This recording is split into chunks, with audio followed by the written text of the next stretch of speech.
جو باہر ہر وقت گالیاں دیتا ہے، اس کا تعلق مسجد سے دور کا بھی نہیں ہے۔ یہ مسجد کے دروازے کے سامنے سے گزرنا بھی اپنی توہین سمجھتا ہے۔ یہ کہتا کیا ہے؟ میں نبی کا بہت بڑا عاشق ہوں۔ یہ ملا جو مسجد میں بیٹھا ہے، جو ملا جو مصلی پہ کھڑا ہے، یہ نمازی جو اس کے پیچھے کھڑا ہے، اللہ کا واسطہ ہے لوگ ایسے ایسے جملے بولتے ہیں، کہتے لوگ مسجد میں جا کے ٹکرے مارتے ہیں، کیا ملے گا؟ ارے جاہل، یہ ٹکرے نہیں ہیں، یہ میرے نبی کی سیرت ہے، یہ میرے نبی کا کردار ہے، میرے نبی کی محبت ہے، میرے نبی کی سنت ہے۔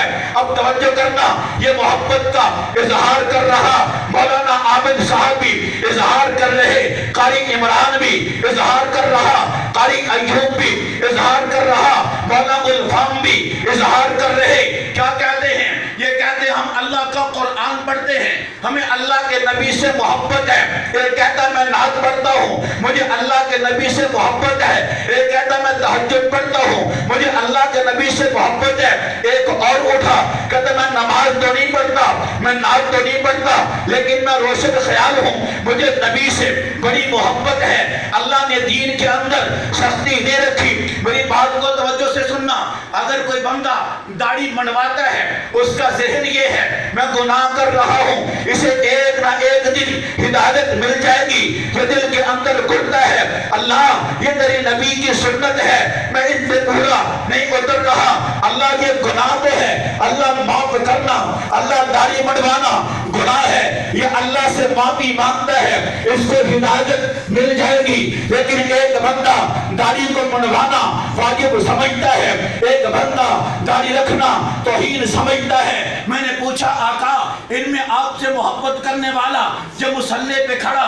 یہ ہے، قرآن پڑھنے والا یہ ہے، تہجد پڑھنے والا یہ ہے، تسبیح کرنے والا یہ ہے، نعت پڑھنے والا یہ ہے، یا ڈول بجانے والا یا باجا بجانے والا یا انبیاء کی توہین کرنے والا یا صحابہ پہ تبرہ کرنے والا یا علماء کی توہین کرنے والا؟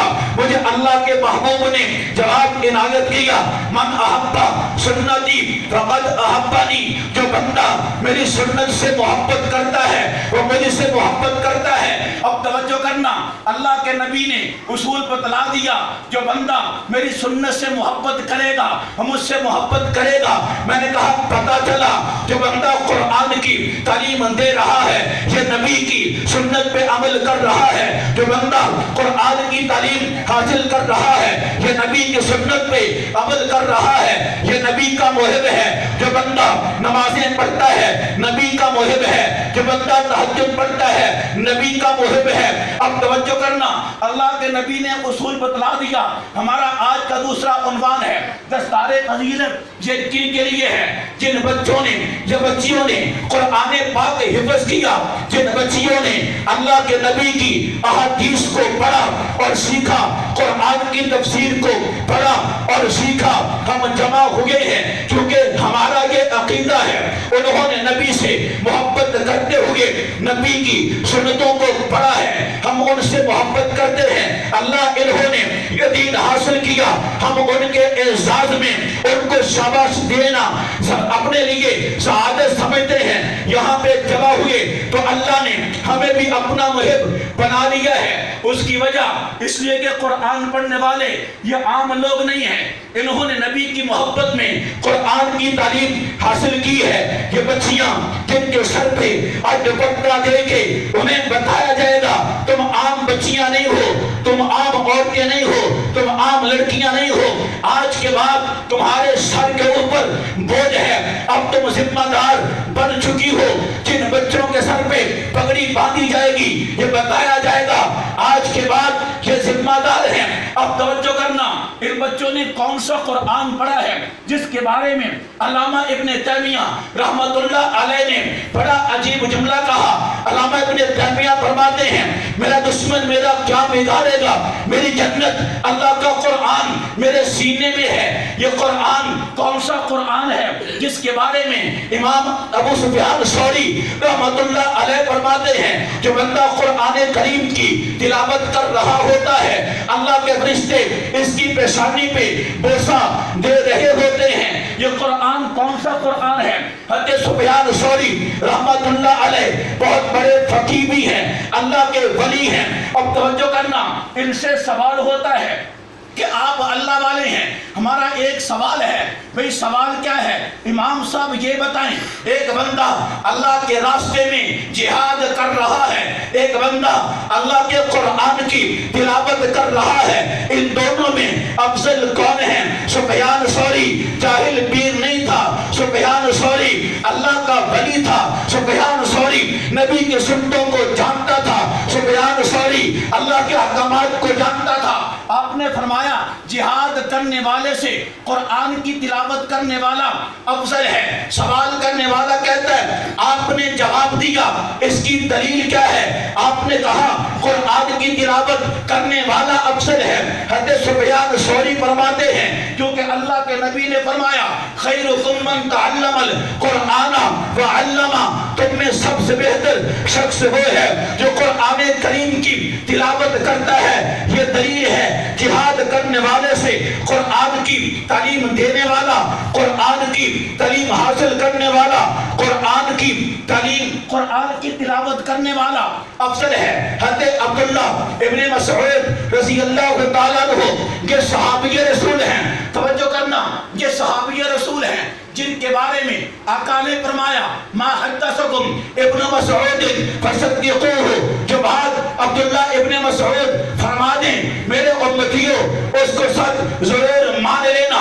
ایک بندہ حضرت عبداللہ ابن مسعود سے سوال کرتا ہے آپ نبی کے صحابی ہیں، آپ کا بڑا مقام ہے، اللہ نے آپ کو بڑا عروج، بڑی بلندی، بڑی علم، بڑی شان، بڑی رفعت عطا کی ہے، ہمیں بتائیے آپ نفلی روزے بہت کم رکھتے ہیں، توجہ کرنا، نفلی روزے بہت کم رکھتے ہیں، اس کی وجہ کیا ہے؟ حالانکہ اللہ کے نبی نے روزوں کی بڑی فضیلت بتلائی ہے۔ حضرت عبداللہ ابن مسعود فرماتے ہیں جب میں نفلی روزے رکھتا ہوں ان کی وجہ سے کمزوری آ جاتی ہے، جس کی وجہ سے میری قرآن پڑھنے کی تلاوت کے اندر کمی آ جاتی ہے۔ میں روزہ رکھنے سے افضل قرآن کی تلاوت کو سمجھتا ہوں۔ عبداللہ ابن مسعود نفلی روزہ چھوڑ دیتا ہے، قرآن کی تلاوت نہیں چھوڑتا۔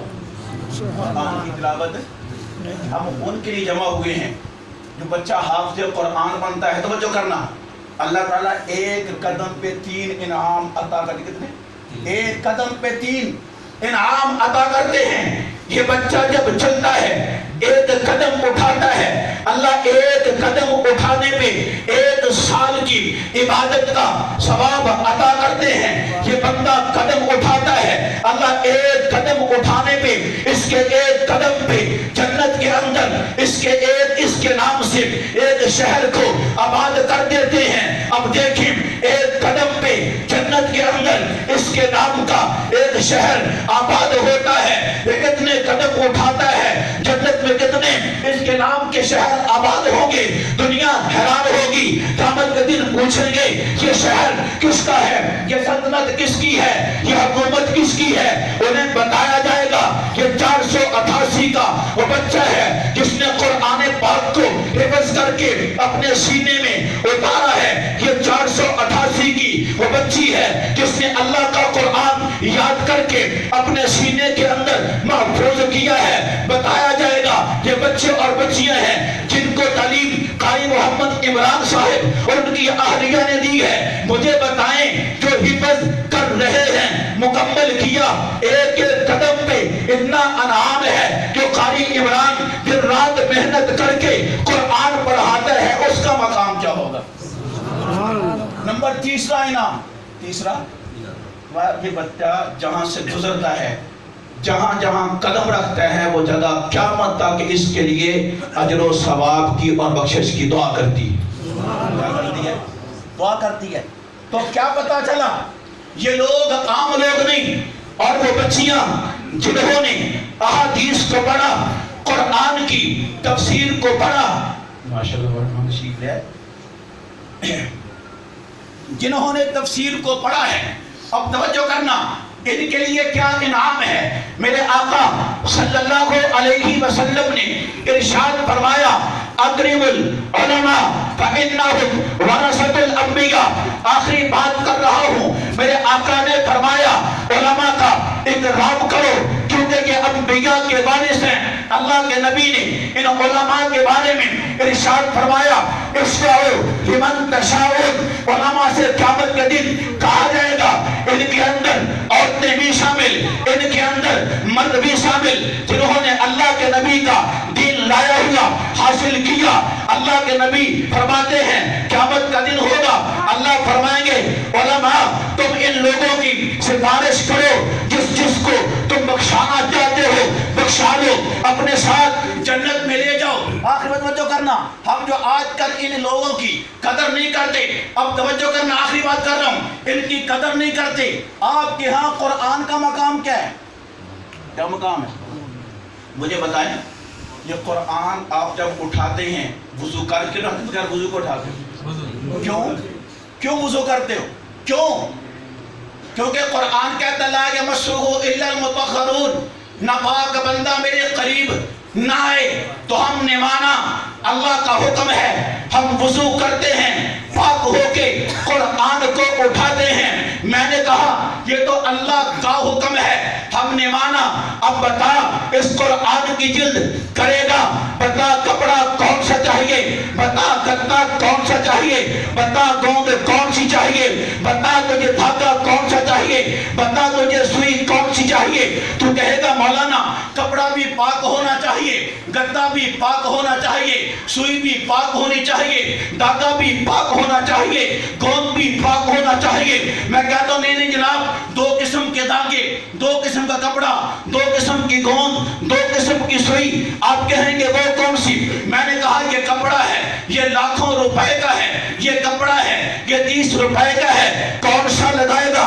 تو کہے گا میں کروڑوں والا لگاؤں گا۔ میں کہتا ہوں پہلے مکمل بات تو سن لینا، بتا کیا بات ہے؟ میں نے کہا یہ کروڑوں والا مہنگا تو بڑا ہے لیکن اس کے ساتھ ناپاکی لگی ہے، یہ 30 والا سستا تو بہت ہے لیکن پاک ہے۔ آپ کہیں گے مولانا ہم مسلمان ہیں، ہم کروڑوں کے ناپاک کپڑے کو لات مارتے ہیں، اٹھا کے پھینک دیں گے، قرآن کے قریب نہیں آنے دیں گے۔ یہ سستا کپڑا یہ پاک ہے، قرآن کے ساتھ لگا دیں گے۔ یہ دھاگا سستا ہے، پاک ہے، قرآن کے ساتھ لگا دیں گے۔ یہ گدا سستا ہے، پاک ہے، قرآن کے ساتھ لگا دیں گے۔ یہ سوئی ہے، پاک ہے، اس کے ساتھ سی لیں گے۔ میں نے جو کرنا، تو مسلمان انسان ہے، تیری غیرت گوارا نہیں کرتی کہ ناپاک چیز قرآن کے قریب بھٹک بھی جائے۔ تو انسان تو مخلوق، وہ خالق ہے تو عبد ہے، وہ پیدا کرنے والا تو عبد، وہ معبود تو ساجد، وہ مسجود ہے، وہ رزاق ہے، ہر چیز کو پیدا کرنے والا۔ تیری غیرت، تیرا ایمان گوارا نہیں کرتا ناپاک چیز قرآن کے قریب ہے۔ توجہ ہے؟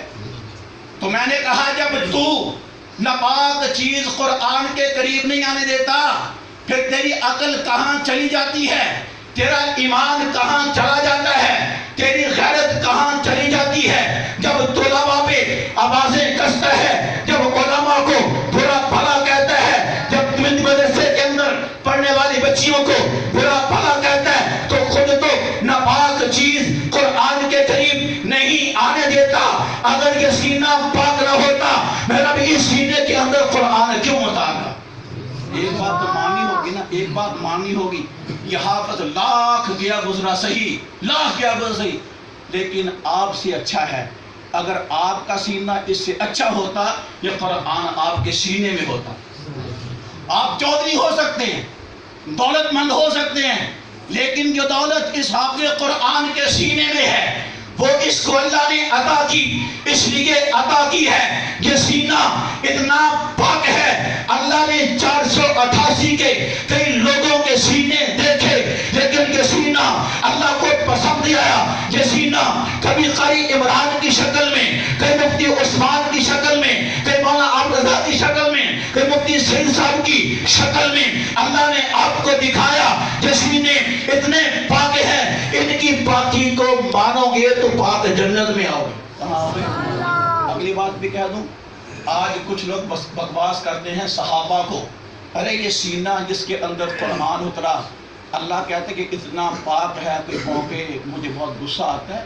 وہ صحابہ تو خود قرآن کے سینے میں ہیں، وہ صحابہ قرآن کے سینے میں ہیں، جو ان کو بھونکے کیسے بچ سکتا ہے؟ میں بات کر رہا تھا، اللہ کے نبی نے فرمایا من احب سنتی فقد احبنی، محبت مجھ سے وہ کرتا ہے جس کو میری سنت سے محبت ہے. داڑھی نبی کی سنت جو اس کو ادا کرتا ہے نبی سے محبت کر رہا ہے. نماز پڑھنا نبی کی سنت جو پڑھتا ہے نبی کی سنت کو ادا کر رہا ہے. ذکر کرنا نبی کی سنت جو اس کو کرتا ہے نبی کی سنت کو زندہ کر رہا ہے. مسجد کو آباد کرنا نبی کی سنت جو اس کو ادا کر رہا ہے، سنت ادا کر رہا ہے. مسجد کی صفائی کرنا نبی کی تعلیم جو اس پہ عمل کرتا ہے وہ سنت کو ادا کر رہا ہے. اور جو بندہ قرآن کی تعلیم حاصل کر رہا ہے، قرآن کی تعلیم دے رہا ہے، جو بندہ بھی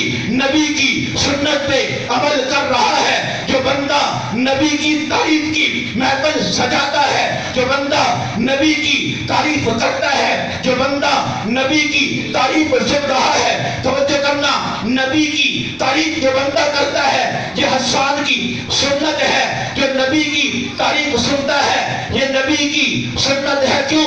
حضرت حسان آقا کی تعریف کرتے ہیں، آقا اپنا منبر ان کو عطا کرتے ہیں. حسان منبر کے اوپر آ کے بیٹھ میری تعریف کر. حسان تعریف کر رہا ہے تو پتہ کرنا نبی کی تعریف کرنا ایک تو اللہ کی سنت، ایک اللہ کے صحابہ کی سنت. جو بندہ نبی کی تعریف کو سنتا ہے یہ نبی کی سنت ادا کر رہا ہے. کیا کر رہا ہے؟ نبی کی سنت کو. اس لیے من احب سنتی فقد احبنی ومن احبنی کان معی فی الجنہ. جو بندہ میری سنت سے محبت کرتا ہے وہ مجھ سے محبت کرتا ہے، اور جو مجھ سے محبت کرتا ہے جنت میں میرے ساتھ ہے، جنت میرے ساتھ ہے. تو اس نے فرمایا کہ جب تک جہاں میں شمس و قمر کا نظام ہو، محبوب کبریا پہ درود و سلام ہو، جس دل میں بس گئی ہو محبت و حضور کی، کیوں نہ اس پہ آتش دوزخ حرام ہو. وہ بچیاں جنہوں نے نبی کی تعلیم کو حاصل کیا، وہ بچے ہیں قرآن پاک حفظ کیا، اساتذہ ماں باپ کے سارے مبارکباد کے مستحق ہیں. ہم سب کی طرف سے انہیں مبارک ہے کہ اللہ تعالیٰ ان کی اولاد کو عمل کرنے کی توفیق عطا فرمائے، اور قیامت کے دن یہ بچے اور بچیاں ان کے لیے سفارش کا نمونہ بنے. اور ہمارے تمام مہمان تشریف لا چکے ہیں تو مجھ سے آپ کے سامنے کلام پیش کریں گے. ہمارے مہمان خصوصی مولانا عمران علی شیخ علی صاحب تشریف لا چکے ہیں، ان کا بیان بھی ہوگا. تو تمام حضرات دل جمی کے ساتھ بیٹھیں. مہمان جب آتا ہے، مہمان جب آتا ہے اس کا اکرام کیا کرتے ہیں؟ اکرام. جب یہ نعت پڑھیں یا تقریر کریں تو آپ نے توجہ کے ساتھ سننا ہے. کیا کرنا ہے؟ یہ ان کا اکرام ہے. یہ کیا ہے؟ ان کا اکرام ہے. جو بندہ مہمان کی عزت نہیں کرتا نا، آپ خود سمجھتے ہیں یہ مہمان آپ کے نہیں اللہ کے. کس کے ہیں؟ آپ کے مہمان کی توحید آپ غصہ آتا ہے نا، یہ اللہ کے مہمان ہیں. جب آپ ان کی بات توجہ کے ساتھ نہیں سنیں گے تو اللہ ناراض ہوگا. اللہ سے دعا ہے اللہ صحیح معنی میں عمل کرنے کی توفیق عطا فرمائے.